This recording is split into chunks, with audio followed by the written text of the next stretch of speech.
So we continue our discussion on Dear Ramatoulaye by Ndubisi Umunnakwe, which serves as a counter-discourse to the narrative leaned in Mariam Abbas so long later.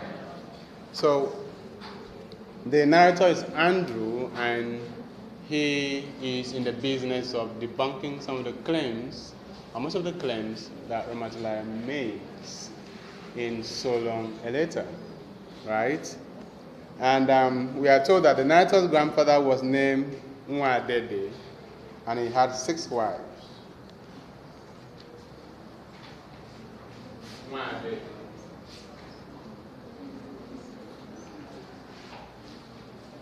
Married 6 wives, trying to tell us that polygamy goes as far back as the history of pre-colonial Africa. He had 6 wives.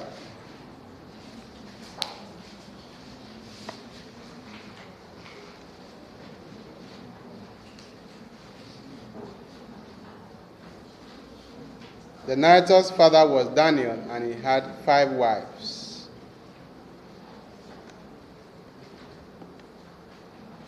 The narrator also says that Ramatoulaye's father supported polygamy.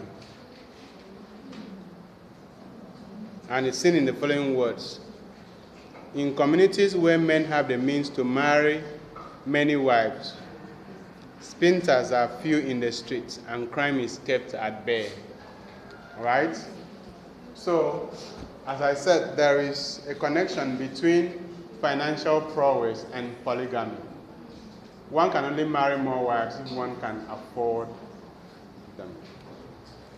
So polygamy should be for those who can afford it.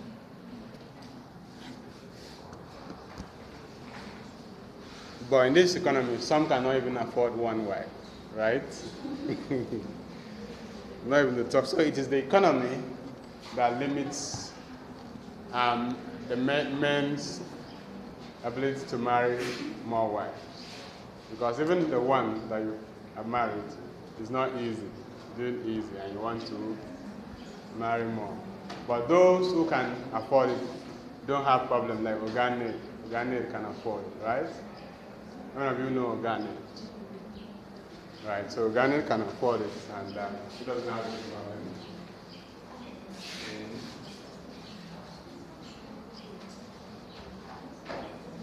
Oganet can afford it.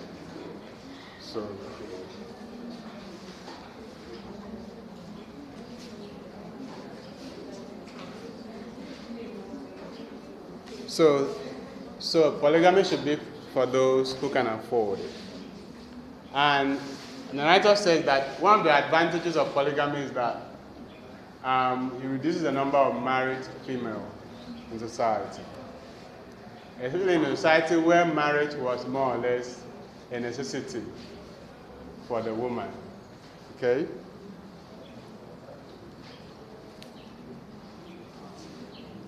Ramatoulaye is said to have died at a place called Ngo 6 months later. She died lonely. There's Ngo 6 months later.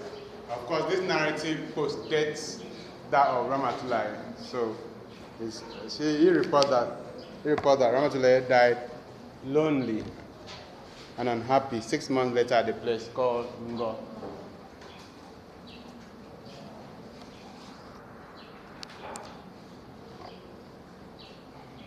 The narrator uses biblical allusion to talk about how he could not discern Ramatoulaye's wicked heart from the face. He says, "We had no heart to see the construction of your dark heart in your face." So the narrator says that about Ramatoulaye. The narrator accuses Ramatoulaye of shedding crocodile tears during the husband's funeral. Chapter 4. The narrator debunks the narrative advanced by Ramatoulaye that Jude Modufo died because of the stress of marrying a second wife. The narrator claims that Jude married a second wife because Ramatoulaye was no longer performing her duties as a wife, and because Jude did not want to run after young girls. Right? So, narratives and counter-narratives. That's why it's always good to hear from the two sides, right? Before you now draw a conclusion. That's what discourses are about. So the theme of weaponizing children against a spouse is raised in this work. The theme of weaponizing children against a spouse is raised in this work. And who is likely to do such a thing? Who is likely to do such a thing? Nobody wants to say it.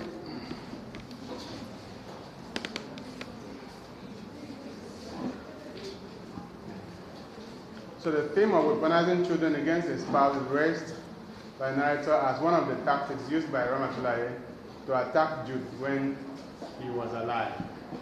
So spousal attempt to weaponize children against the other spouse is always there in the family. They would like turn the children against the father or turn the children against the mother. So weaponizing of children against a spouse is raised as a theme in the work.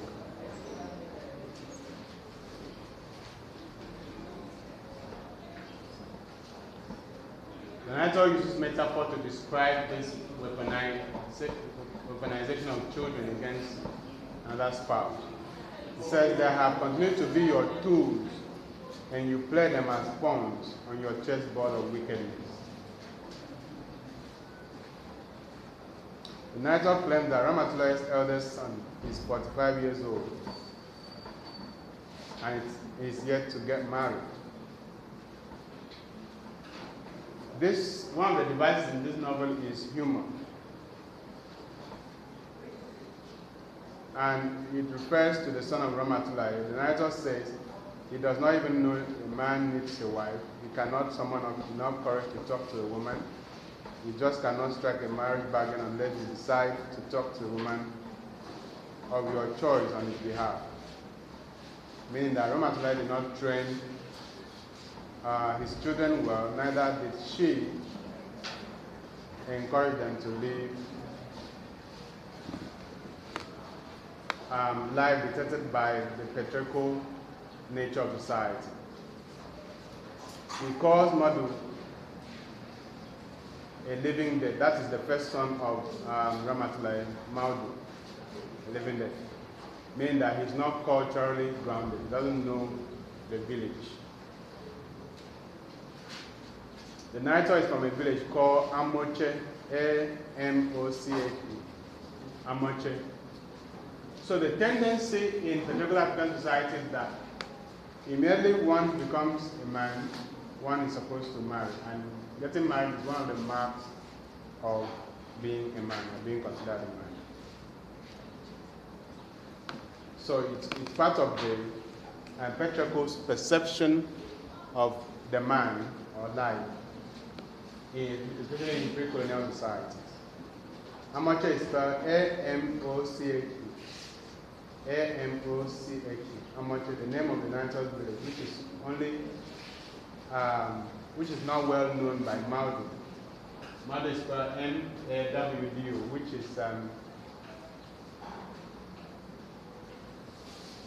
which refers to Ramatoulaye's first son. Then the narrator goes on to describe Ramatoulaye's first daughter as a mad woman. Because according to him, Daba crashed the village idol, which is a taboo. She has no respect for customs and traditions. She has no respect for customs and traditions. Daba crashed the village idol, which is a taboo.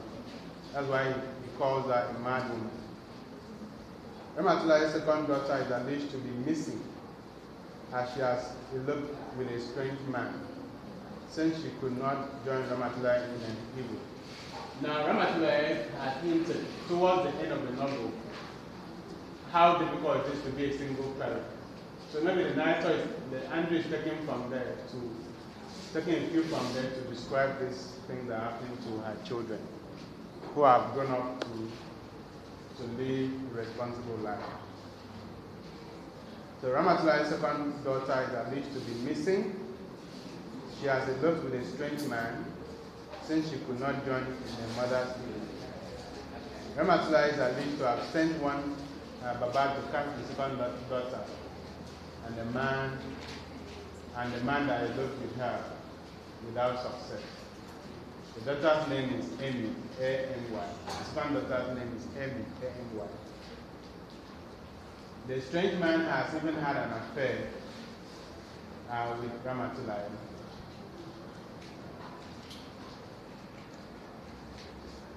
Awa is Ramatoulaye's stepdaughter. She's 41 years old.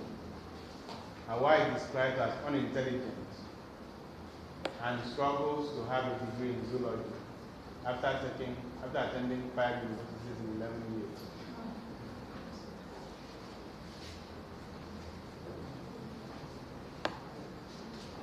Again, he's taking a cue from how Ramatoulaye's daughter got pregnant in the university while in school by SAR. One is running SAR, right? So humor and sarcasm are the major narrative devices in this work. And that is seen in the statement. See how she behaves like the very animal she studied in the zoo. So our stupidity or dull brain did not begin from birth. Rather, it was caused by the mother through physical, verbal, and emotional abuse. So you hit her on the head for speaking the truth. You scolded her and abused her. So the physical abuse of Ramatoulaye is used as is inferred by Andrew to be the cause of the child's mental retardation in adulthood. You hit her on the head for speaking the truth. You scolded her and abused her. The narrator hints the reason for his leaving Jude's house.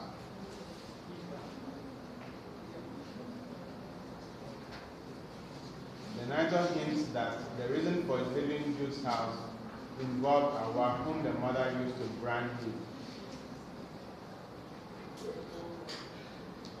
So we have hinted that the narrator left the house because Ramatoulaye framed her for abusing Awa, who was a very young child at the time. Ramatoulaye's last daughter is Arami, A-R-A-M-E, Arami. Ramatoulaye's favorite child, who is now an international prostitute. According to Andrew, she gives her mother gold from her international trip. Ramatoulaye's last children are twins. They are boys in their 35 years, but they appear 55 because they look unkempt. Their names are Alione and Malik. So it maintains the real name of Ramatoulaye's children. Alione is spelled capital A-L-I-O-U-N-E, and Malik M-A-L-I-C-K, which are taken directly from so long later. We have hyperbole in the expression the boys, referring to Alione and Malik, have been in school for 30 years, but have learned nothing. That's hyperbole. They have been in school for 30 years, but have learned nothing. Again, it's taking a cue from how they left the house secretly to go and play in the street, and then had accidents with the bike man, and so on and so forth. Ramatoulaye raised the children to fear and accord the village and the people. That means Ramatoulaye does not raise her children to love their culture and tradition, but he raises them to hate their customs and traditions. Remember, Ramatoulaye does not subscribe to most of the traditional beliefs, right? Given her narrative in so long later.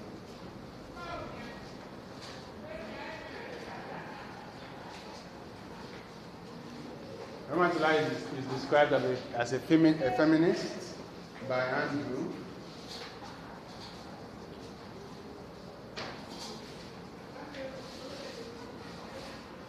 Andrew said that Ramatoulaye loved gender equality, including appearing on television in expensive clothes. After failing to mourn the husband demanded by tradition. The narrator mentions better women for rural life skill that is changing the way women behave in the rural areas and bringing development to the rural areas.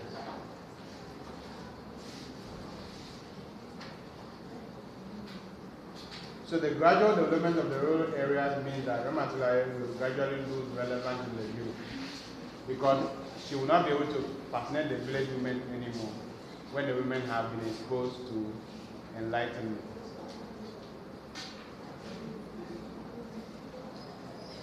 The narrator says that the village has done traditional intelligence network and has discovered how Ramatoulaye's triplet died. It was told that the triplet died of measles, but the truth, according to the narrator, is that they died by the hands of Ramatoulaye's mother, who was a necromancer, who gave them a poisonous concoction in the village.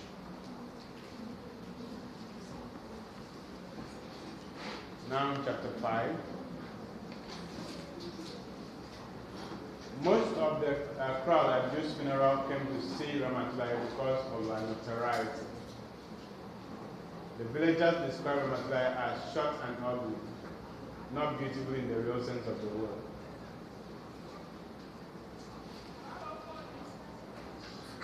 I think Ramatoulaye has also, in the novel, made a hint about her not being that beautiful.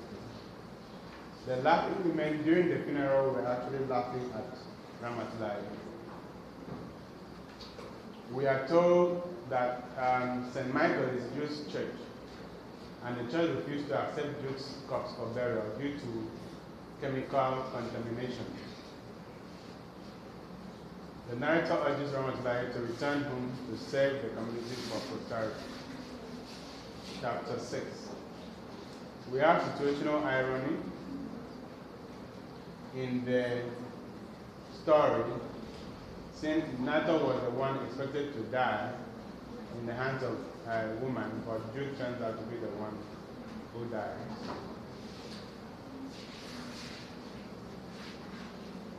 We are introduced to Zebulun's daughter, Rodonson. We are also introduced to Tina. She wanted to drink coconut water.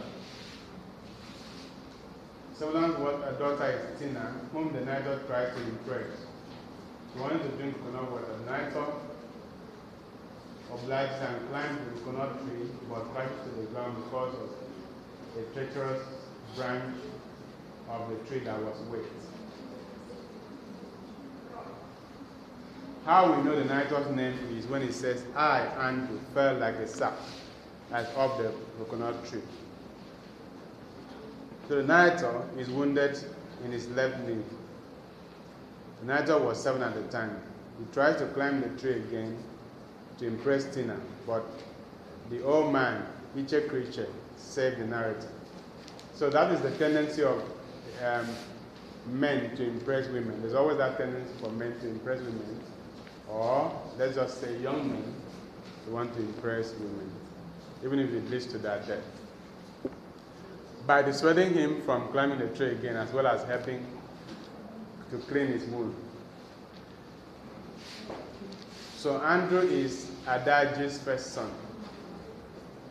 Andrew is Adaji's first son. Adaji is spelled A-D-A-J-I. Tina is Zebulon's daughter. So when the nighthawk falls off the tree, there is rumor in the village that Andrew has died from falling off the tree. Andrew was later taken to the hospital by his father. The nighthawk says he has lost blood twice in his life, for Tina and for Jude.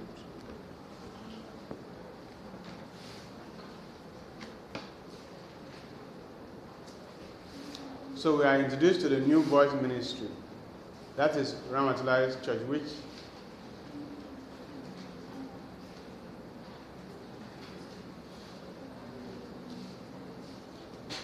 which tolerates his flirtatious lifestyle, unlike the mosque that rejected her. So St. Michael finally accepted to bury Jude. The youths boycotted the funeral, but were persuaded by Andrew to participate. Ramatoulaye refused to shave her hair as demanded by custom during the mourning period.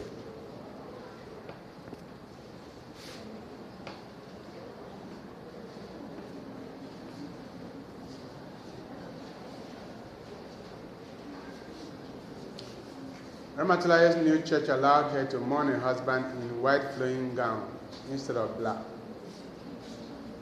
Andrew writes that money was paid to St. Michael's Church to allow for the burial. The nighthawk says that his consolation is that all women are not like Ramatoulaye. My consolation is that all women are not like you. He now said an example of Auntie Nana. Nana is spelled N-A-N-A. Auntie Nana is different from Ramatoulaye. She sent her husband abroad for training. But when he got there, he got a second wife abroad after improving himself. But Auntie Nana is not provoked by the husband's action, but is focused on raising her 9 children back home. When the children have all grown up, Auntie Nana goes abroad and brings back her husband. Another example is Rosa, R-O-S-A, the village beauty, who stays devoted to her ailing husband till death, and even after death. Andrew accuses Ramatoulaye of refusing to marry him to sustain the family. Okay? So, Andrew must have tried to marry Ramatoulaye, but she refused. Ramatoulaye was a Senegalese woman and Muslim by birth, but a Nigerian and Christian by marriage.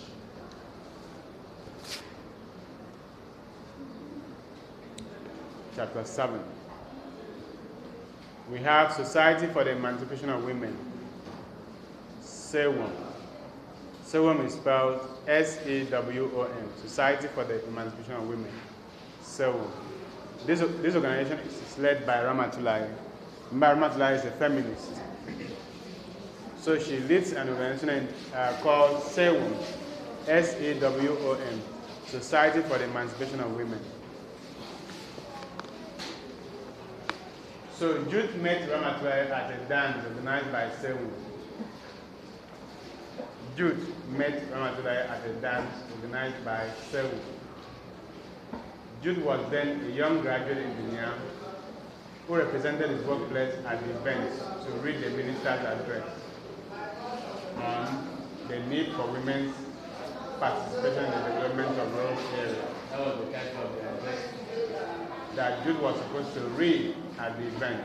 The need for women's participation in the development of rural areas. It was Ramatoulaye who asked Jude for a dance. It was Ramatoulaye who asked Jude for a dance after his speech. Jude agreed to dance so as not to hurt Ramatoulaye. He bowed and took a stride. That stride was his first mistake in life. So accepting to dance with Ramatoulaye was the first mistake that Jude made in life. We have simile in the expression. Ramatoulaye stuck to Jude like the bow-stick adhesive and turned her back to anything else. Ramatoulaye had observed Jude to be a poor dancer and a shy youth. So that recalls how Ramatoulaye met Modu Paul, as described in So Long and Later, but it's inverted here. Because their home was in school. This one is after school doing a dance when Jude is already a worker. Ramatoulaye is a gold digger as far as the country is concerned. You consider Jude the goal you have been looking for. Ramatoulaye forced Jude to make love to her, which was Jude's first time of making love. Ramatoulaye deliberately got pregnant for Jude and uses the pregnancy to trap Jude. Ramatoulaye deliberately got pregnant for Jude and uses the pregnancy to trap Jude to marry her. Andrew believes that it is better for the man to woo and win the heart of the woman instead of the other way around, which was what Umunnakwe did. That's the traditional perception of courtship. The man should take the first step. Right? Although the narratives are changing today. Okay? But that's the traditional way. Then we have we are introduced to Eze Nwanyị, a nagging old man.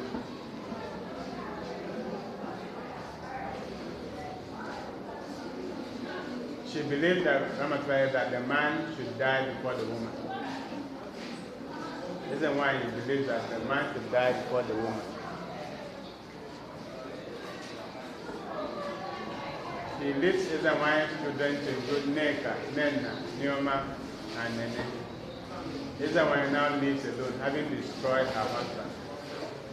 So what the narrator does is to give examples of good women in society and bad women in society to show that Ramatoulaye is a bad example and that there are some other bad examples of women in society too. But that apart from that, there are some women who are also good. Chapter 8. The narrator is older than Jude by 2 years. Jude was good with his brain, while Andrew was good with his hands. So he's going back to their childhood to narrate how they lived with how their life was with his brother Jude. Andrew made and sold toys to sponsor Jude's educational goals after the death of their father. The mother was too old to work.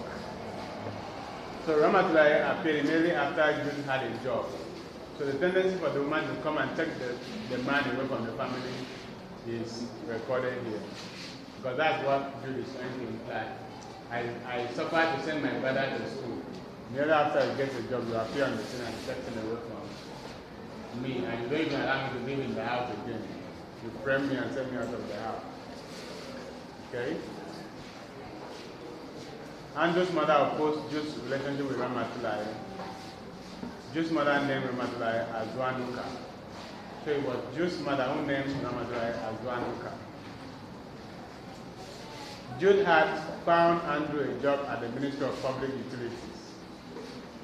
It was Jude who found Andrew a job at the Ministry of Public Utilities. Andrew was also saving to travel abroad, I think to Canada.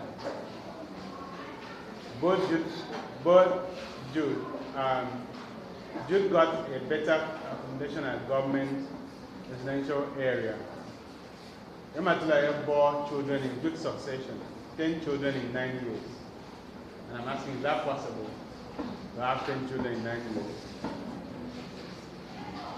It was at this time that Jude forgot about the people at home and focused on life. Thus, marriage is seen as a phenomenon or institution that derails man's attention. Because it's also reported in So Long and Later that marriage can derail the man's attention. So if the man marries his second wife, attention will move to the second wife. But in this case, marriage itself moves the man's attention from the family to the wife. So So there's attention shifting everywhere. Maudu, Ramatulaye's first son, is born.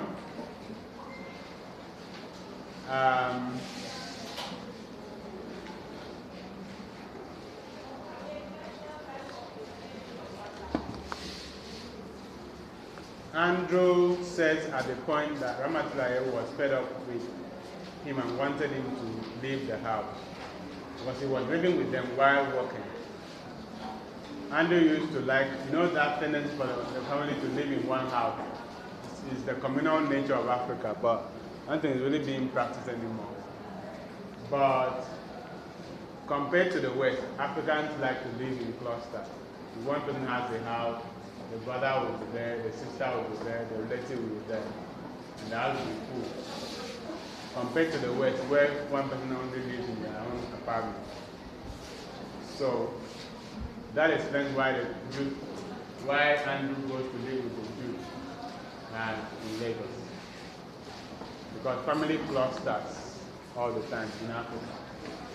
But Ramatoulaye has to devise a way to send him away from the house.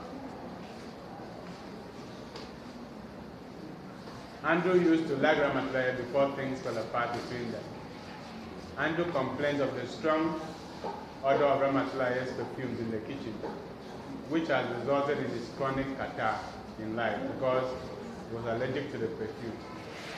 Andrew claims that Ramatoulaye uses tears as a weapon in the house. Little things she will cry. To emotionally blackmail you. Note the issue of visitation by relation and the management of space in the marriage. Modern culture is invading society. So Africans cannot live the way they used to live anymore. So if a relation, even till today, it's still a problem. Which relation should visit the house? Whether it's a wife relation or it's the husband relation that should visit. Usually causes a lot of problems, right? Okay? Sometimes when the wife relation visits, there's no problem, right? Or when the husband relation visits, that's when the problem starts, okay?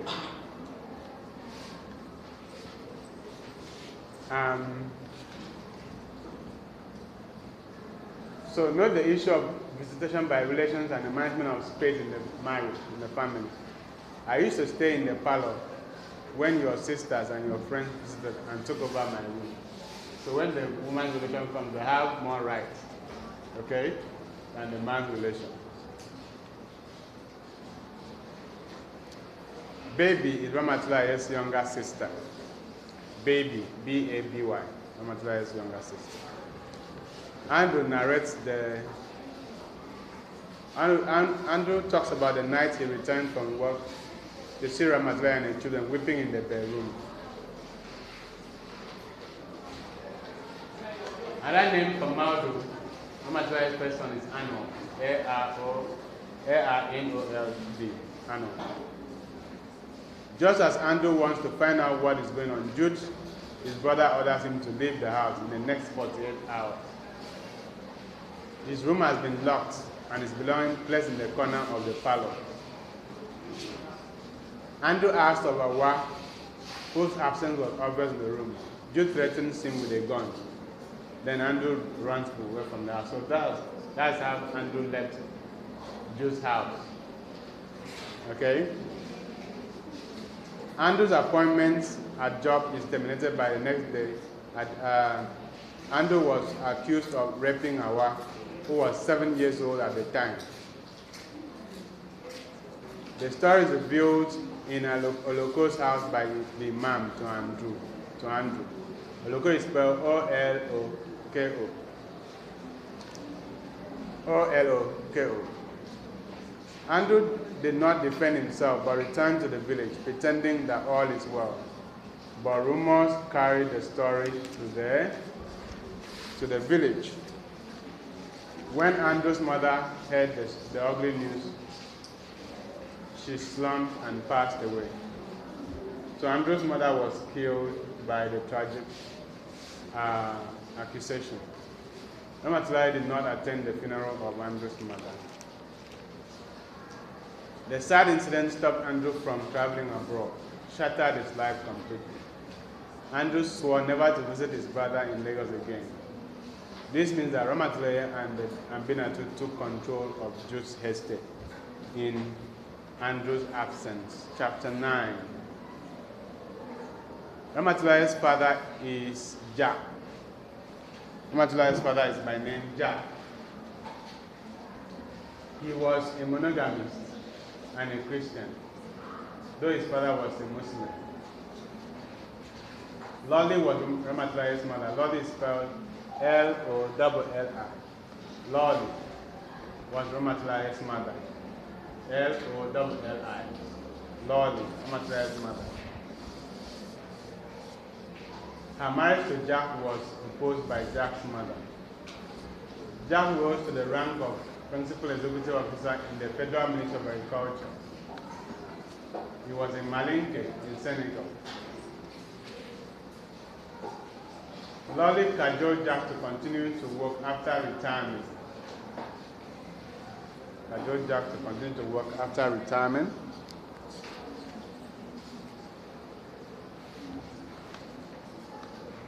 When the man should be resting. Note, as Jack toiled in a remote golf farm located in a rural village in Senegal, Lolly lived in a mansion in the capital city of Dakar, enjoying the fruits of his labor. So she sent the man to go and work while she stayed in the house and enjoyed. Andrew says, and I quote, "Your father used to complain that he had discovered that it was neither cultural nor ideal that he had only one wife. It's not ideal for the man to have one wife." Jack is knocked down by a boss while trying to get himself something to eat. He lived and died an abandoned old man. Nigel says, "I stood by your side then to watch the burial of one of the most honest and hardworking old men of our time, ruined by a selfish, insatiable wife." So meaning that Lolly was not able to take care of the husband, just as Ramatoulaye is not unable to take care of Jude. Chapter 10.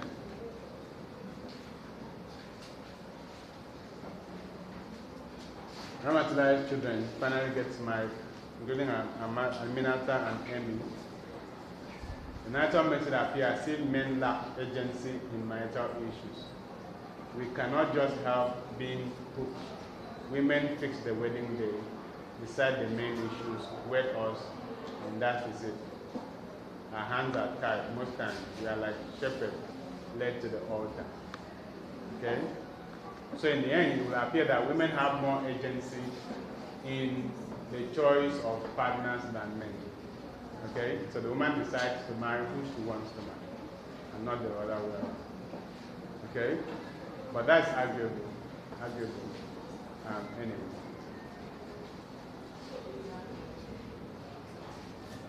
So the narrator mentions Iba, B-I-B-A, the schoolboy who dumped Icy, A-I-S-S-Y, Ramatoulaye's daughter, after getting her pregnant. He changes the name from Ibrahim to Iba, right? Grandson to Iba. And changes the name from Icy to Icy, A-I-S-S-Y. The full name is Iba Sa. Just so that it will fit into the culture, I've said all of this before. Stories have legs, but they travel faster than man. Sorry, stories have no legs, but they travel faster than man. So Amy and Aminata's weddings were high society weddings, but strange people represented the bride's father. Axito is represented in the novel as Ramatoulaye's daughter, whom she claimed to Jude was her second cousin until after Jude's death. Ramatoulaye never went to church while in Lagos. She gossiped on Sundays. Jude and Andrew used to sing. A lot of things have been said about Ramatoulaye in this one. Just as she said a lot of things about other people in the way, in her own letter. Jude and Andrew used to sing in the choir. So the discourse has to be balanced. I used to teach so long and later full scale, but when they come to this one, they just make a survey so that it will look like as if there is a more burden in so long and later than this one. So you have to really balance the discussion. At the end, you have to choose what to believe, but you have to hear the truth and weigh the issues. That's how discourses are presented. So Ramatoulaye never went to church on Sundays while in Lagos. She gossiped on Sundays. Jude and Andrew used to sing in the choir at St. Bartholomew's until Ramatoulaye came along. So the woman has that which distracts the man's attention from the sacred. Is also noted in the novel. Jude and Ramatoulaye did not wait in church but had the local government registry.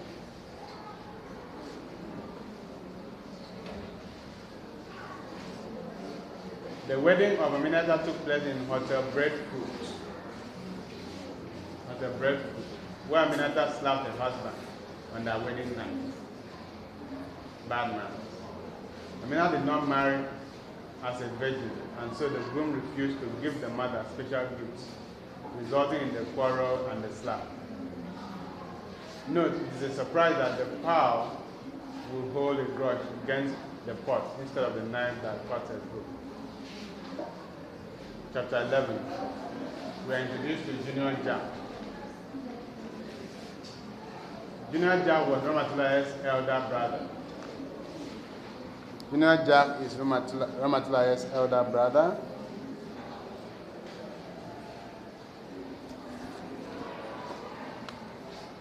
He visited Jude in Lagos from Zaria, where he had a job. Junior Jack was known to speak his mind, led in debates, and emceed events. Note the idea that the elder should get married first before the younger, which was not the case with Andrew and Jack, as Jude, the younger brother, got married before Andrew. Ramatoulaye pretended to be a good woman at first, which deceived Andrew into liking her. She changed after giving birth to children. Ramatoulaye pretended to be a good woman at first, and this deceived Andrew into liking her, but she changed after giving birth to children. Ramatoulaye asked Junior Jack to resign from his job as public relations assistant in Zaria, in a firm of miners, and returned to Lagos to do business. Junior Jack returned to Lagos with his fiancée, Maria. Maria is spelled M-A-R-I-E. Maria is Junior Jack's fiancée. Junior Jack is Ramatoulaye's elder brother.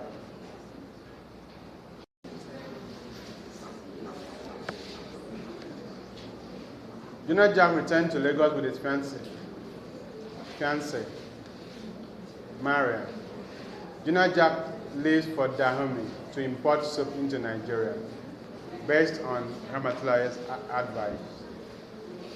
He will export oil to Dahomey and import soap to Nigeria. Ramatoulaye lies to Junior Jack that Ramatoulaye lies to Junior Jack about Andrew's whereabouts, as she knows that the rape story will not be believed by Junior Jack. Maria refused to marry Junior Jack so as not to be part of Ramatoulaye's evil plans in the house. So it was because of Ramatoulaye that Maria refused to marry Junior Jack. Note the device of a letter within a letter also in this work. These letters are written by Maria to Jack, Junior to Ramatoulaye, and so on and so forth.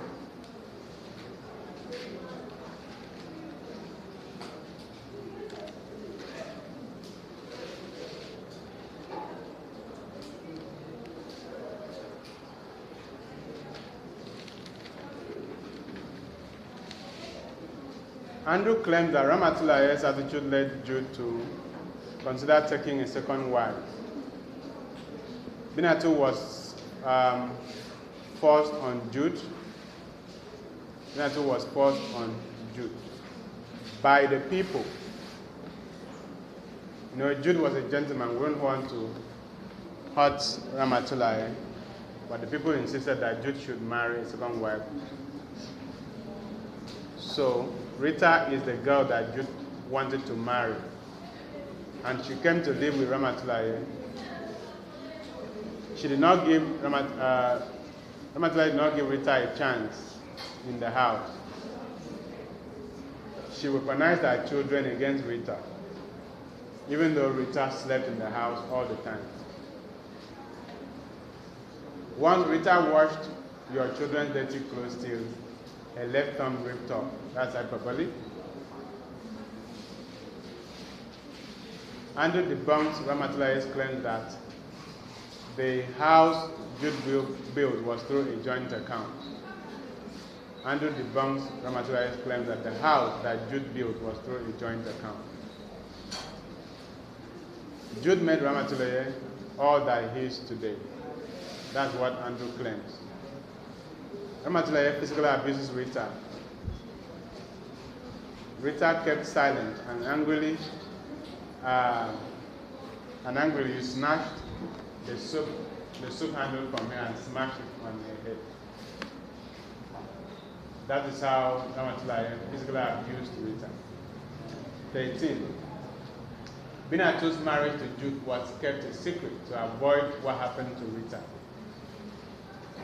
Even Daba's friendship in Binatu was planned by the village youth.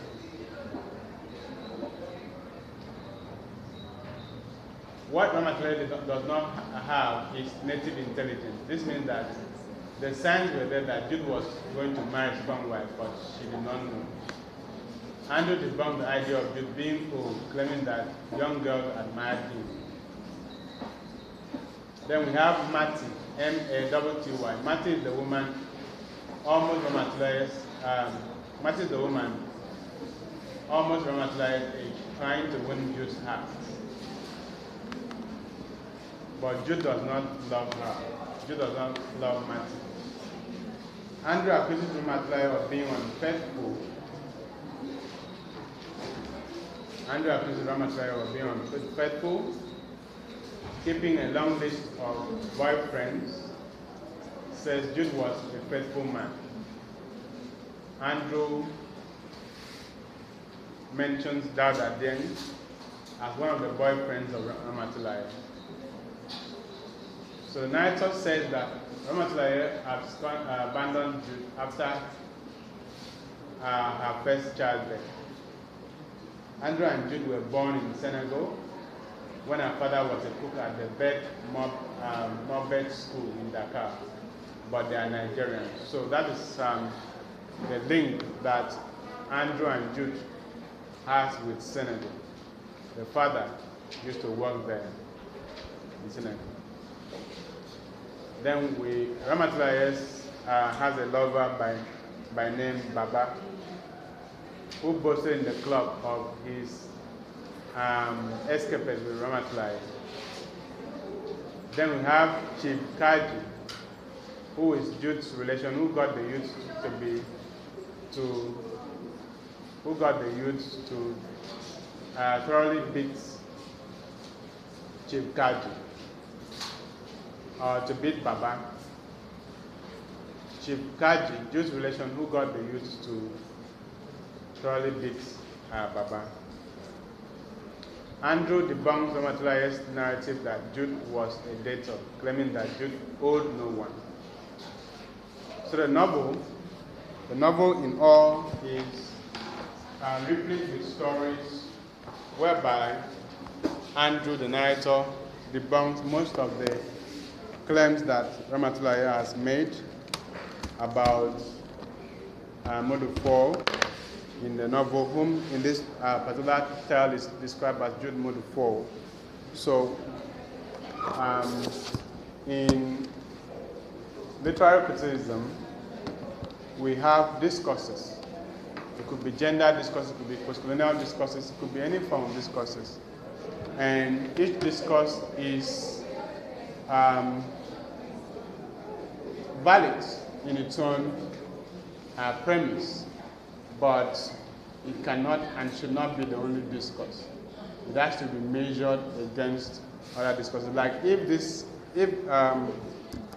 when we start having the group presentation, you say how discourses clash with other discourses. For instance, the male story and the female story are different discourses.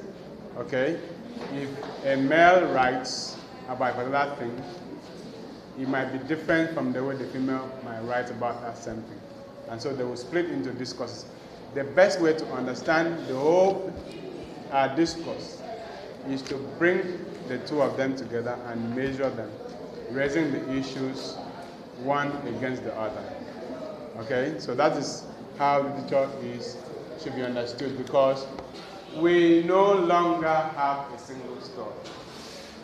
We do not have single perspectives anymore. You have your perspective and I have yours. We have the male's perspective and we have the female's perspective. We have the adult perspective. We have the children's perspective. If something happens right now in the house, and the mother slaps the child, somebody comes and says, what happened? The mother will tell the story from her own perspective. You ask the child will tell her story, the story from his or her own perspective. It's only when you put the stories together and consider that you know the complete truth. That is how we operate now in literary criticism. Because one cannot be completely right and the other completely wrong, and vice versa. So in your approaching text, you approach text as discourses, okay? And you need to be able to delineate these discourses while talking about the text, okay? And that is where we are going to end our class there for today. When we meet next week, we are going to have the group presentation. And in the group presentation, you must be bold, you must be loud and clear, you must be precise, you must be eloquent, and you must submit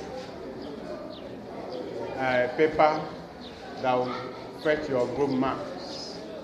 Where it is group work, everybody will have the same score from the submission. It's only the presentation that will be different, okay? Depending on how you're able to present. Please don't bring things that are not worthy. Go home, read that material that you were given, and then look at the question, and then write something sensible from yourself. And not anything that will be thrown out, please. So that's how it is. Good morning.